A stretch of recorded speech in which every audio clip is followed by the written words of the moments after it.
Tomorrow, the special session starts at our state capitol, round two. A big election in Alabama, a shocker for some, and for some, shocking comments made by one of our Flashpoint hosts. And today we're addressing those with the other side right now on Flashpoint.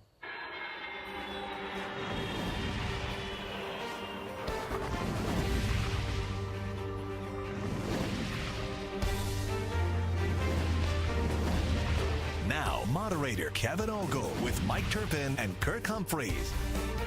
This is Flashpoint. And good morning and welcome to Flashpoint. We appreciate you being with us. Mike is back after out saving the world for democracy last week. Kirk is not here. He's taking some time off, but we do have Troy Stevenson. Troy is with Freedom, Oklahoma. Yes, sir. That is an advocacy group for the LGBTQ community.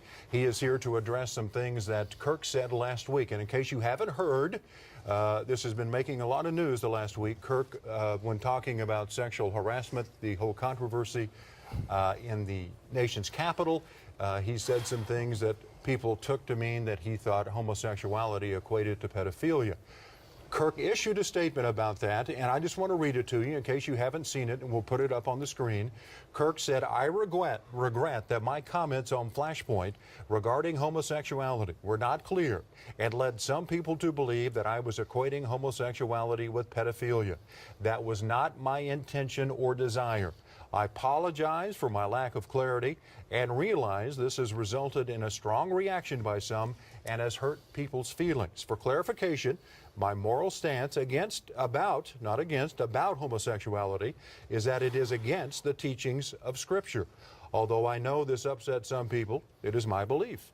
In America, we have the right to believe as we choose and to freely express that belief. For those I have hurt, I'm sorry. For those who do not share my beliefs, I will defend your right to have a deeply held belief, even if yours is different than mine."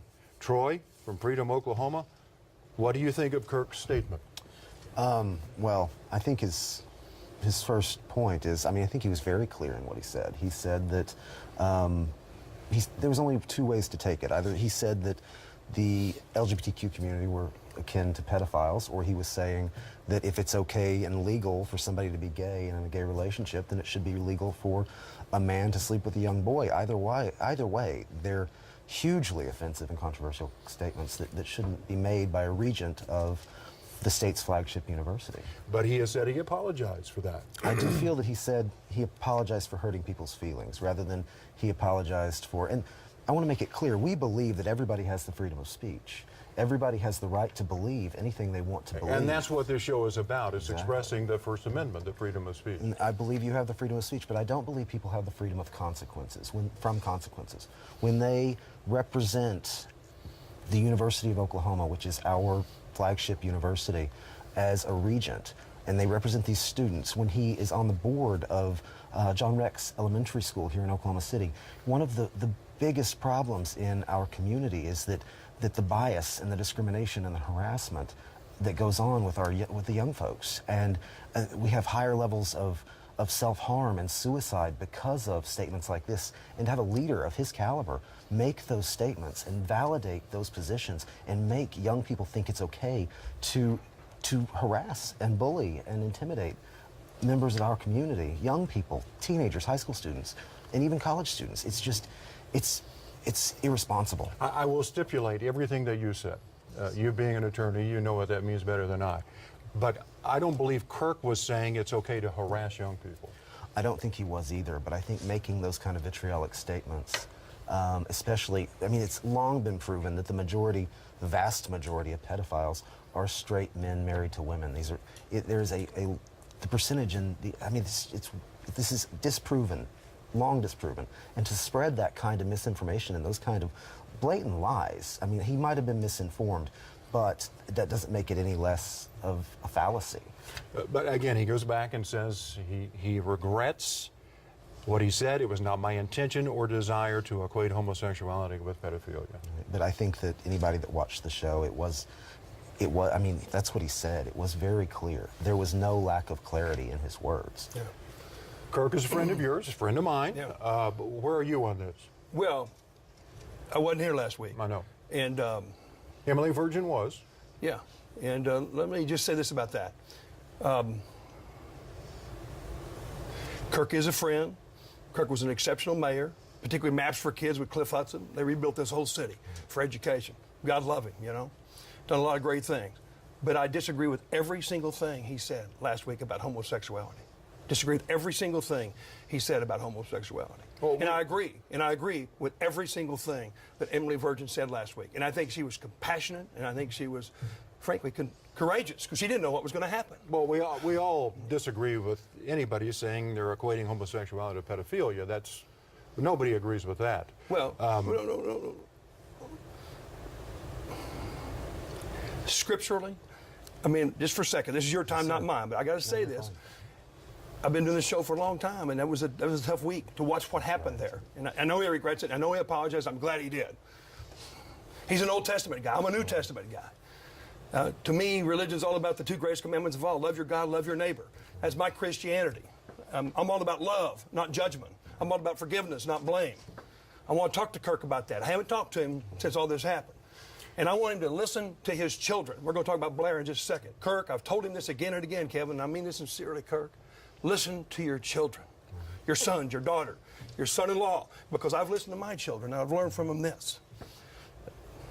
My children, Kevin, they are friends, they are advocates for the gay sons and daughters of America.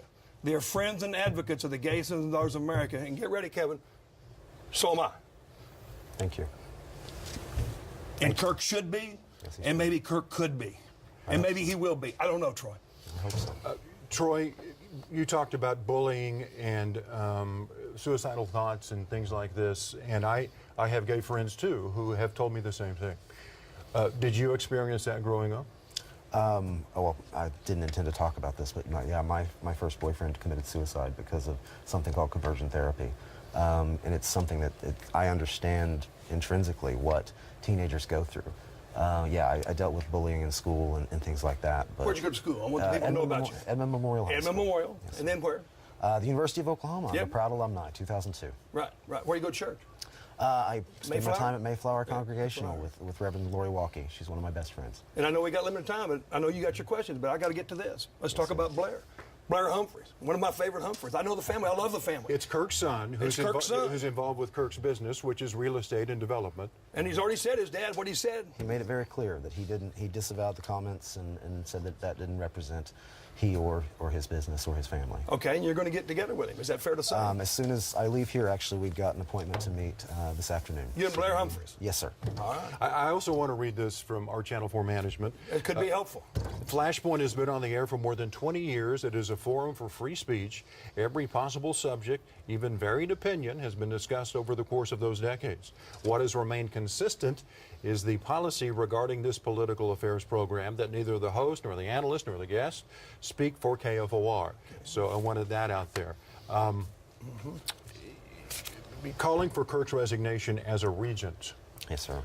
I know that you spoke with some people after the meeting, and former Governor Keating has come out and said, who's also a regent, has said that he thinks Kirk's apology is enough. He should not be let go. Yeah. So where does this go now with you guys? You talked to David Bourne, you talked to Leslie Forbes, you talked to Clay Bennett. We did. We talked to all of them. I mean, we understand that the regents can't remove him, the university can't remove him, the governor can't remove him. It's a constitutional position. So it's basically unimpeachable unless he commits a crime. He's got 7 years, and he started in 2012, I believe. We want him to resign, and we believe that he should not be in a position to hire the next president of the University of Oklahoma. We definitely, and one of our big pushes is we're not going to back down until we at least get a guarantee that he will not be the next chair of the regents. I mean, he cannot be leading this process to hire the next president and have those that level of animus towards a community that is so prevalent on the campus. You're getting ready to leave this show Yes, that we've sir. done for 22 years, and one of the things I'm most proud of is what just happened. You're getting ready to leave this show and go meet with Kirk's son. Yes, sir. What can come out of that could be good for everybody, maybe even Blair talking to his own father? Hopefully a resolution. Hopefully, what we talk about is education. We believe that the more folks get to know gay, lesbian, and transgender Americans, the more, and Oklahomans, the more there is understanding of our community. And the first thing we asked for was a true and sincere apology and an opportunity to sit down with Mayor Humphreys and have a public dialogue about this, to talk about it. And he's not reached out, he's not contacted us, and that's why our only resolution was to ask for him not to be in these positions of power over young people from our community, that he could intimidate and bias, and I mean, all these things. He's been gone. I haven't talked to him either. Go ahead. Now, I just want to tell you, Troy, that I have received an email from Kirk who said he would be more than willing to sit down with you. Well, I would love that. And talk about this. Kirk's a reasonable man. I mean, he's a businessman. He's a hard-headed businessman, but he has done a lot of deals. But he would welcome the opportunity to sit down with you, and perhaps Blair and somebody, and try and find some middle ground on this. We're always open to dialogue and communication. That's what makes things better. That's how we move forward. Troy, we appreciate you coming on the show. Thank you. It's good to meet another Bulldog alum at Memorial. 77, 94. 94, all right. Love, not judgment. Forgiveness, not blame. That's kind of where I am. I'm going to talk to Kirk about that. You are too, it sounds like. I hope so. Well, there was plenty of judgment going on in Alabama, and those who were at the voting booth judged who would be representing them in the U.S. Senate. Would it be the judge or somebody else? Coming up next on Flashpoint.